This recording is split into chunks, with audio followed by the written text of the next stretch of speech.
The key to modern dating for busy professionals is to tailor the process to fit your life. Forget trying to force yourself into dating apps if they don't work for you. Forget going on endless coffee dates that drain your time and energy. Instead, focus on creating opportunities to meet people in ways that feel natural, enjoyable, and authentic. When you approach dating this way, two things can happen. First, it becomes easier. You're not chasing. Instead, you're creating space for connection in a way that aligns with your values and lifestyle. Second, the connections you make tend to be higher quality because you're not relying on algorithms or random chance. You're meeting people in environments where you're already showing up as your natural self. Welcome to Beyond Success, the podcast for high achievers seeking deeper meaning, fulfillment, and purpose. Now, here's your host, world-renowned leadership coach and therapist, David Tian, PhD. If you've clicked on the title of this podcast, I know you're someone who's faced big challenges and conquered them.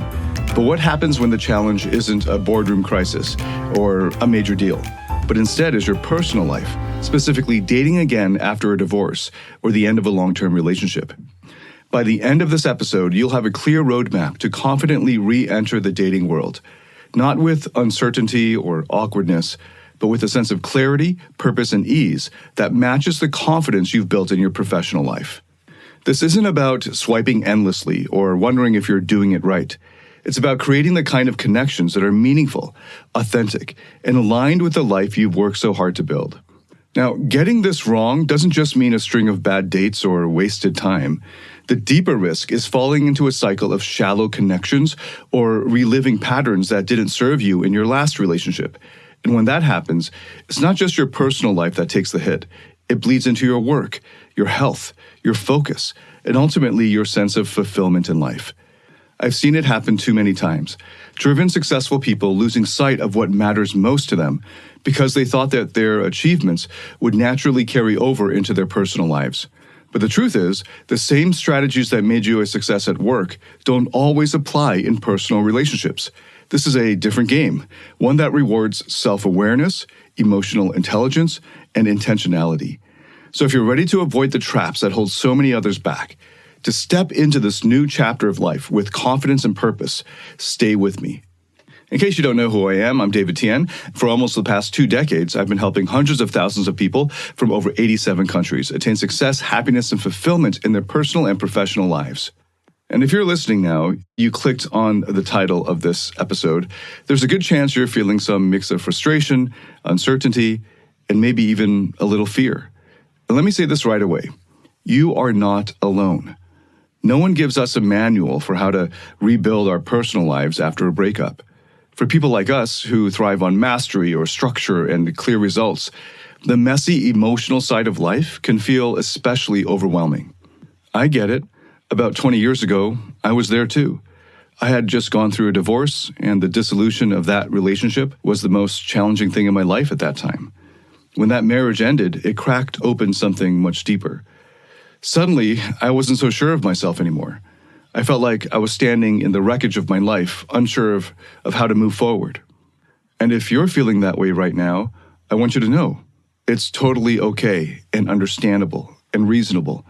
This is all part of the process. Fast forward to today, and I can tell you from experience that there is a way through it. I'm now happily married to a wonderful woman and a proud father to an amazing son.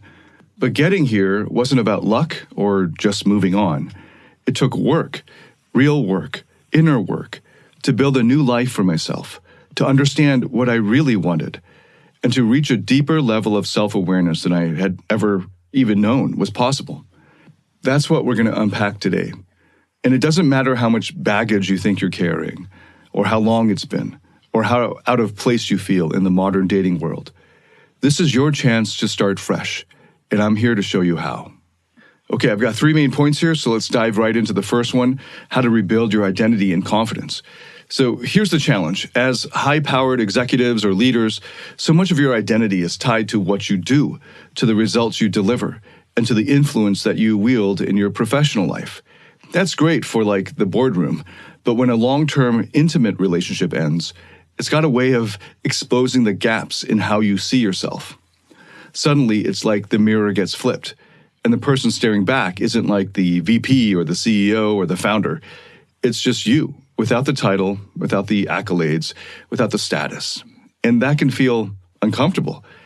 But here's the good news. That discomfort, that's your opportunity.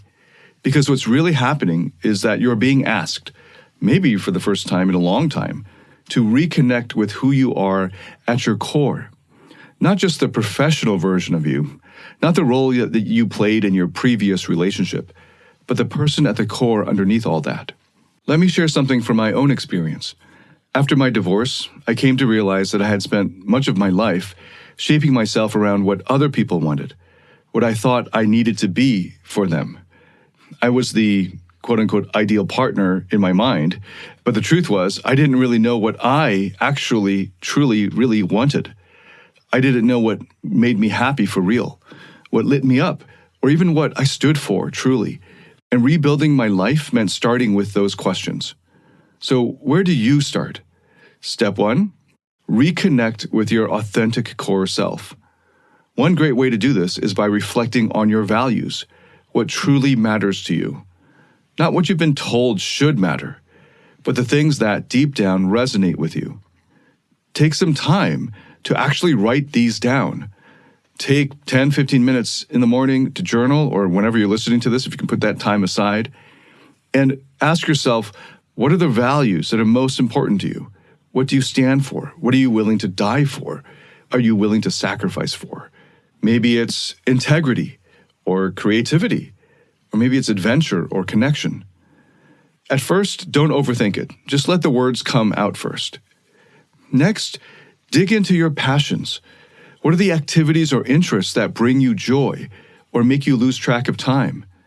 And if you're coming out of a divorce or breakup, probably you have lost touch with those activities that really light you up. And it was a long time ago that you let yourself indulge in those. For some people, this might mean diving back into hobbies that they've neglected, like painting or hiking or traveling. For others, it could be exploring completely new territory, something you've always wanted to try, but didn't give yourself permission to do it. The point is to let yourself rediscover what makes life feel rich and meaningful to you now at this stage in your life. And here's a big one. Get clear on your non-negotiables in relationships. You're fresh off of a breakup, and this is a great time to reassess what went wrong and what you will not put up with in your next relationship. This isn't about creating some rigid checklist, though. It's about understanding what aligns with your values and what doesn't. For example, if one of your core values is growth, you'll probably want a partner who shares that growth mindset. Clarity on the things that are most important to you creates a foundation for healthier relationships moving forward. Okay, now reconnecting with your authentic core self isn't just about lists or exercises. It's also about healing. A breakup, especially after a long-term relationship, leaves wounds. And if those wounds go unaddressed, then they end up showing up in ways that you don't expect and won't want. They end up sabotaging you. Maybe it's overcompensating in your next relationship, or chasing external validation, or avoiding vulnerability altogether. The truth is, confidence doesn't come from faking it or brushing past your emotions. It comes from owning your story, scars and all, because it's those imperfections and those detours that make the story most interesting. This means giving yourself permission to grieve the loss, to feel the pain, to let go of the blame, whether that blame is directed at your ex or yourself or the situation. One practice that's helped me immensely has been journaling. Journaling isn't about just writing down your feelings. It's creating a space to process what's happened and uncover the lessons that your life is teaching you. You can start with simple prompts like, what am I feeling today? Or what did I learn from my last relationship? The idea is to just keep writing in a kind of brainstorming way, a stream of consciousness without stopping, and getting to know what's in your mind more and getting it down on paper so you can see it. You might be surprised by what comes out. Now, as you do this inner work, something amazing will start to happen. You stop needing external validation to feel good about yourself so much. Your confidence begins to come from within you. You're not trying to prove your worth to anyone because you've reconnected with it at its source. A breakup or divorce isn't just an ending. It's a chance to rediscover and reinvent yourself. It's an opportunity to create a life and a version of you that feels more aligned, more grounded, more fulfilled. And when you do this work, something incredible happens. You don't just attract better relationships. You show up as the kind of person who's ready for them. All right, now let's get into the second point.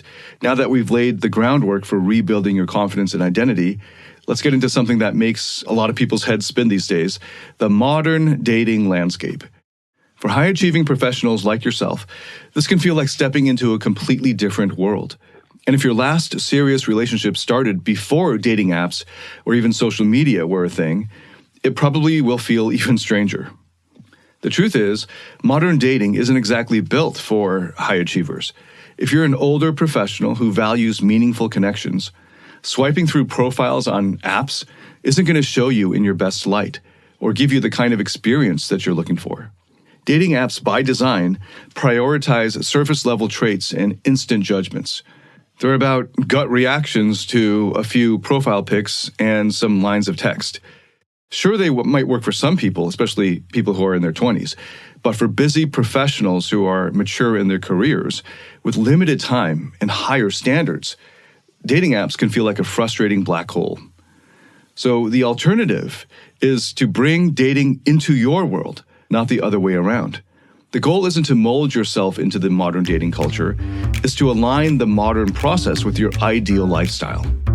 Many high achievers struggle when it comes to managing their emotions or navigating their relationships, and they hit a wall when it comes to emotional mastery.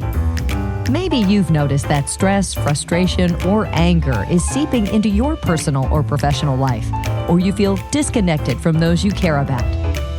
That's where David Tien's Emotional Mastery Program comes in. It's based on peer-reviewed, evidence-backed therapeutic methods to help you find happiness, love, and real fulfillment.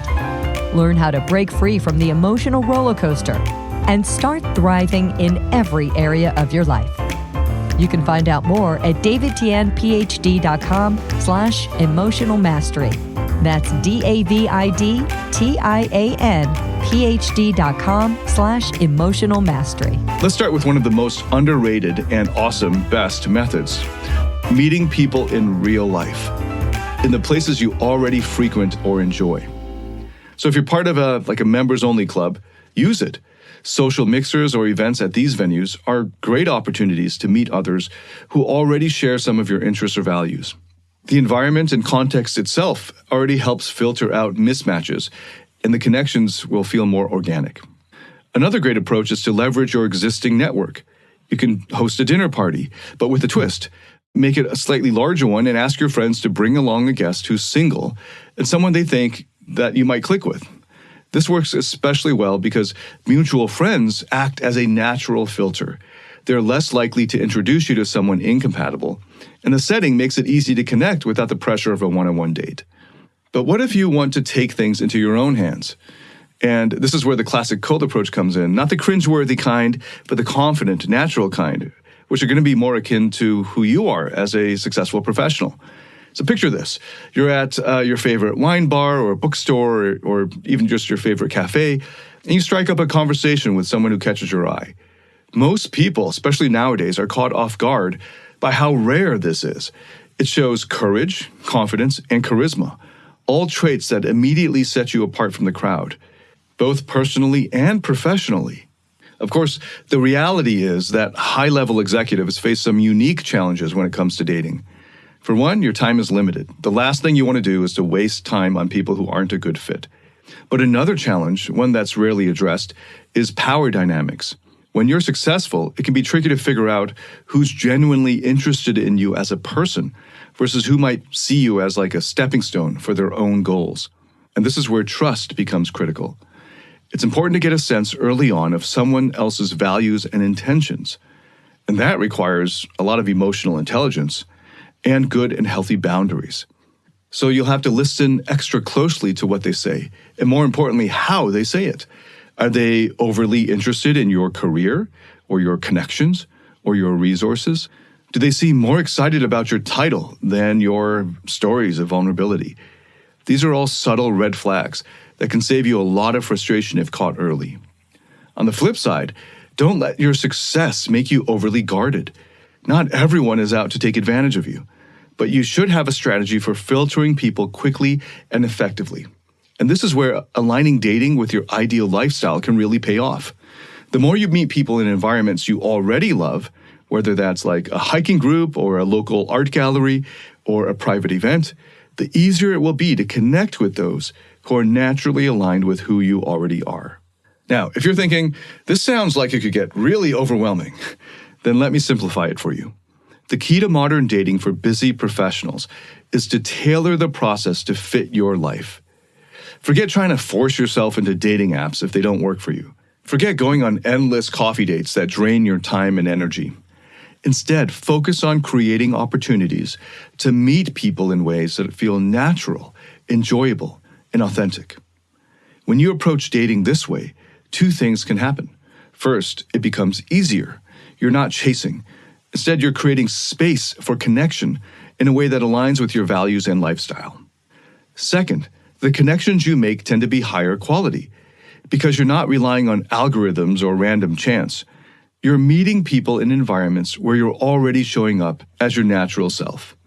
The takeaway is this: dating doesn't have to feel like a second job. By understanding the dynamics of modern dating and then tailoring the process to your world, to your ideal lifestyle, you can simplify and enhance the experience. And maybe the best part is, you'll already be spending your time in ways that enrich your life, whether or not you meet someone right away.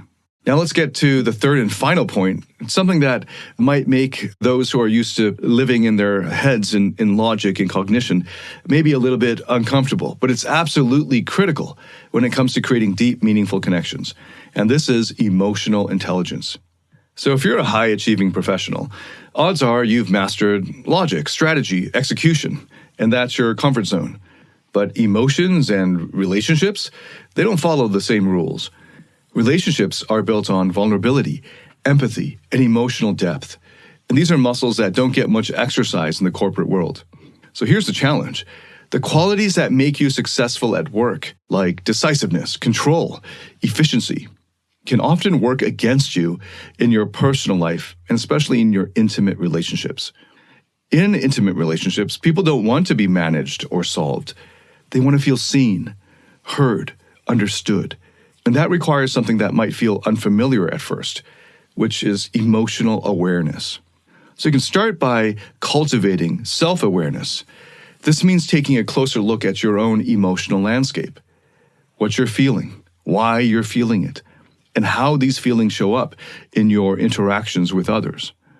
Most people skip this step, but it's the foundation of emotional intelligence. If you're not in tune with your own emotions, it's almost impossible to connect deeply with someone else's.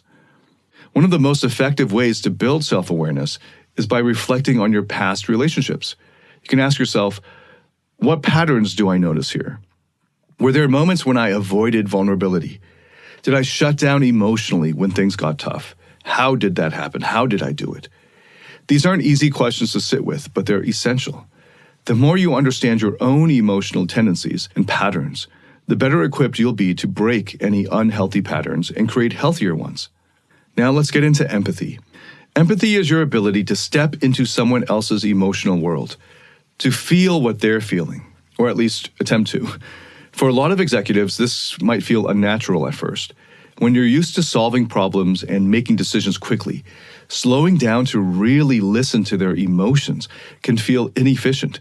But intimate relationships aren't about efficiency. They're about connection. They're about the experience itself. A simple way to practice empathy is by listening differently. Most of us listen with the intention of responding. Maybe we're already thinking about what we're going to say next before the other person has even finished talking. Instead, try listening with the sole intention of understanding, to feel what they're feeling as they're saying it, and of course to understand the content of what they're saying. Pause before you respond. Ask clarifying questions first. Then reflect back what you're hearing to make sure that you have understood, that you've got it. These small shifts can act like speed bumps to make sure that you stay present. This will change how you listen and transform the way people experience you, and will create the kind of trust and intimacy that is required for real connection. But empathy alone isn't even enough. To build meaningful relationships, you also need strong communication skills. And no, I don't mean being persuasive or articulate or presenting at a boardroom. I'm talking about communicating your emotions clearly and authentically, even when it feels, or especially when it feels, uncomfortable. Vulnerability doesn't come easily for most high achievers. It can feel risky, like you're exposing yourself to negative judgment or rejection. But vulnerability isn't a weakness. It's a bridge. It invites the other person to meet you where you authentically are, to invite them to see the real you, not just the polished professional facade of you, but the human version. Okay, here's an example. Let's say you're on a date and the conversation turns to past relationships. Here you have two options. You're at a choice point. You can keep things surface level, sharing just enough to seem polite and avoid anything messy. Or you can take a better approach. You can share honestly about what you learned from those experiences, what challenged you, how you grew, and what you're looking for now. The second option might feel riskier, but it's also the only one that creates real connection. It shows also that you're not afraid to show up as yourself, perceived flaws and all, and that is magnetic. Now, I know some of you might be thinking, but I don't want to come off as overly emotional. And you're right. Don't just start bawling right there on the first date. There's a balance to strike here. Emotional intelligence isn't about oversharing. It isn't about getting lost in your feelings. It isn't about requiring the other person to make you feel better. Instead, emotional intelligence is about integrating your emotional world with your logical one. It's about showing up as a whole person. One of the most powerful ways to balance ambition with intimacy is to practice relational presence. This means being fully present with the person in front of you, rather than distracted by work or your phone or your own thoughts. It sounds simple, but it's incredibly rare, especially for busy professionals. Real presence communicates care. It says, I'm here with you, and I value this moment with you. And that kind of attention is what makes people feel deeply connected to you. This emotional skill of presence is so important that in my emotional mastery program, I dedicate multiple months to just studying, training, and mastering this skill of emotional presence. Finally, let's address a common fear: the idea that investing in a relationship might take away from your professional success. Here's what I'll say. When you create authentic connections, they don't compete with your ambition. They complement it. A strong, fulfilling relationship doesn't drain your energy. It replenishes it. It gives you a sense of grounding and purpose that carries over into everything you do. In fact, I've dedicated multiple episodes of this podcast to unpacking the research findings from the longest-running study in human history. That's from the Harvard University study of adult development, which has shown that the greatest single predictor of a long and happy life is the quality of your intimate relationships. In fact, for men, a good relationship can elongate your life by up to 12 years. So emotional intelligence isn't just a nice to have in relationships. It's the foundation for creating connections that matter. And like any skill, it can be learned, honed, trained, and mastered. It starts with self-awareness, grows with empathy and communication, and comes alive through presence and vulnerability. All right, we've covered a lot so far. Rebuilding your identity, understanding modern dating dynamics, and developing emotional intelligence. Doing this kind of inner work on your own can feel overwhelming. And let's face it, most of us don't have the time to experiment for months or years trying to figure it out. That's where having the right guide can completely shift your trajectory. Let me share a story about one of my clients. Let's call him Ethan. Ethan's a partner at a top firm, brilliant strategist, and a guy who thrived under pressure. But when his 5-year marriage ended, he felt completely lost. Suddenly, the same skills that made him a force to be reckoned with at work weren't helping him pick up the pieces in his personal life. He came to me frustrated, exhausted, and frankly, skeptical that therapy or coaching could actually make a difference. When we started working together, we focused first on what Ethan had been avoiding, which was himself. He realized he'd spent years burying his emotions under achievements. His entire sense of self-worth was tied to his external success, leaving him disconnected from his authentic self. Through a mix of therapeutic coaching and approaches like the internal family systems IFS therapy approach, Ethan began to unpack those layers. He discovered parts of himself that he'd been neglecting. his playful part, his creative part, even his desire for intimacy beyond mere physical connection. Then we tackled the dating world for him.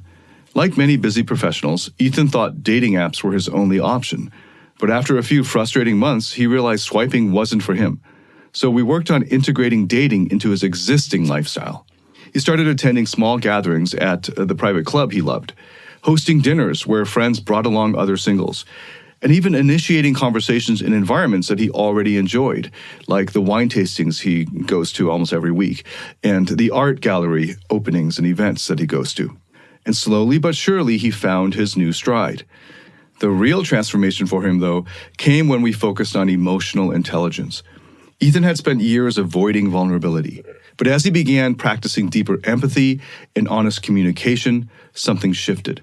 His dates stopped feeling transactional and started feeling real. He connected with people, not as the successful partner of a big firm, but as Ethan, a man with his own story, struggles, and desires. Fast forward to now, and Ethan's in a relationship that he describes as the most fulfilling he's ever experienced. He's still crushing it at work, but now he's grounded in a way that enhances everything else he does. And he'll tell you himself, he didn't get there by chance. He got there by doing the inner work and having an expert professional guide him through it. This kind of transformation is possible for anyone willing to put in the effort. But the reality is, growth like this doesn't happen overnight, and it's tough to do alone. Private therapeutic coaching accelerates this process. It gives you the structure, the tools, and the personalized guidance to make real, lasting changes and to make the most of this new chapter in your life. If Ethan's story resonates with you and you're ready to dive deeper and create the life and relationships you truly want, then it starts with one decision: to invest in yourself. All right, let's recap what we've covered today. First, we talked about rebuilding your identity and confidence after a breakup or divorce. The key to this is reconnecting with your authentic core self, not just the version of you that crushes it at work, but the core person, the core you underneath it all. It's about getting clear on your values, your passions, and your non-negotiables, so you can build a stronger foundation for your future. Next, we dove into understanding modern dating dynamics. If dating apps feel off, that's totally okay. There are smarter ways to meet people, like integrating dating into the lifestyle that you already love, whether that's through social mixers, curated dinner parties, or natural conversations in the places that you enjoy most. And finally, we explored emotional intelligence. Vulnerability, empathy, and presence aren't optional. They're at the core of creating meaningful connections.